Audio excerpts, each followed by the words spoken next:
तो आज स्टार्ट कर रहे हैं कैलकुलस का फर्स्ट टॉपिक फंक्शन।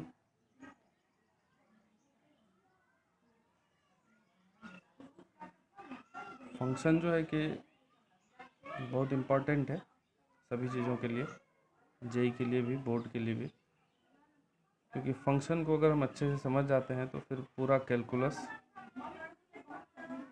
सही सही समझ में आता है। फंक्शन का नॉलेज बहुत ज़रूरी है, तो थोड़ा सा बेसिक नॉलेज पहले फंक्शन का लेते हैं और उसके बाद फिर धीरे धीरे डिटेल में जाएंगे। जैसे हम लोग बचपन में 10th 9th में भी लिखा हुआ देखते थे कहीं पे भी कि f x equal to something x square या कुछ भी, square plus 2x plus 3 x cube plus x square plus x plus 5 कुछ भी। तो जैसे एफ एक्स इक्वल टू ये एक्स स्क्वायर है, तो इसके मतलब को अगर हम समझें तो ये जो एफ है वो फंक्शन का नाम है, फंक्शन नेम, और ये जो एक्स है इस फंक्शन में ये इनपुट के रूप में गया है, और फिर ये जो एक्स स्क्वायर है ये फंक्शन का आउटपुट है। मतलब इस एफ फंक्शन में जब एक्स गया इनपुट के रूप में तो एक्स स्क्वायर मिला। कैसे मिला उसके लिए यहाँ पे कुछ मेथड होता होगा जो कि हम लोगों को भी नहीं पढ़ना है, क्या मैकेनिज़्म होता है स्क्वायर होने के लिए। तो ये फंक्शन का बेसिक है कि अगर कहीं पे ऐसा लिखा हुआ है तो इसमें हम f को क्या बोलेंगे, f की जगह पे ABCDGH कुछ भी ले सकते हैं, क्योंकि नाम है, नाम कुछ भी हो सकता है। तो ये इतना हम लोग पहले भी पढ़ चुके हैं। अभी अगर हम देखें कि फंक्शन को कितने तरीके से लिख सकते हैं, रिप्रेजेंटेशन ऑफ फंक्शन, मतलब how to represent a function, किसी फंक्शन को कैसे कैसे लिखा जा सकता है। तो सबसे पहले फंक्शन को हम मशीन से समझ सकते हैं कि function is just like a machine. कोई भी मशीन फंक्शन है, क्योंकि अगर कोई मशीन है और अगर हम उसमें इनपुट देते हैं तो हमको आउटपुट मिलता है, यानी कि यहाँ पे कुछ फंक्शन हो रहा है, वर्क हो रहा है। तो इनपुट देने पे अगर आउटपुट दे रहा है कोई मशीन तो वो मशीन फंक्शन है। अगर आउटपुट नहीं मिले, इनपुट दिए हम और आउटपुट नहीं मिले, तो ये नहीं है फंक्शन, सिंपल। तो मशीन के थ्रू फंक्शन को समझ सकते हैं कि फंक्शन में इनपुट, मशीन में इनपुट दिए और हमको आउटपुट मिला, तो वो हो गया तुम्हारा फंक्शन। अब ये जो आउटपुट है वो आउटपुट इनपुट के अकॉर्डिंग होता है, तो आउटपुट इनपुट पे हमेशा डिपेंड करता है। जैसे अपने को बाइक बनाना है, तो बाइक बनाने के लिए हम इसमें बाइक का पूरा इनपुट डाल दिए।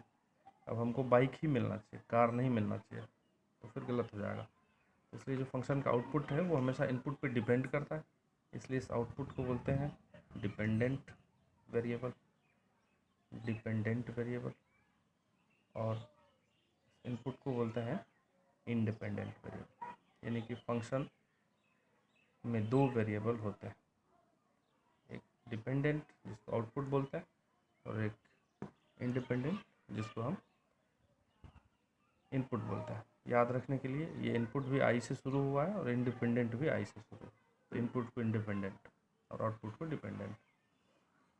तो फंक्शन क्या होता है, function is special relation between dependent and independent variable. Function is special relation between two variables, one is dependent and one is independent. Special क्यों, तो ये आगे चर्चा करेंगे। स्पेशल रिलेशन मतलब आगे चर्चा होगा। रिलेशन सिर्फ क्यों नहीं, स्पेशल रिलेशन ही फंक्शन होता है, इसके लिए आगे देखेंगे। तो फंक्शन को मशीन से समझ सकते हैं। अब दूसरा होता है कि फंक्शन को फॉर्मूला से लिख सकते हैं।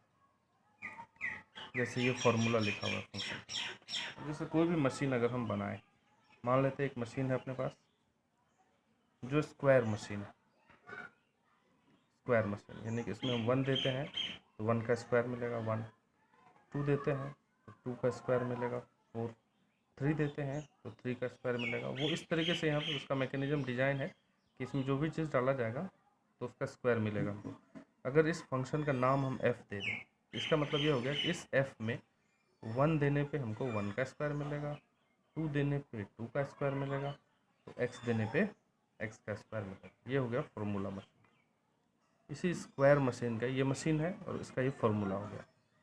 तो किसी भी मशीन का मैथमेटिकल फार्मूला हम लोग लिख सकते हैं, तो मैथमेटिकल मॉडलिंग बोला जाता है, जो आगे पढ़ना है हमको 12th के बाद।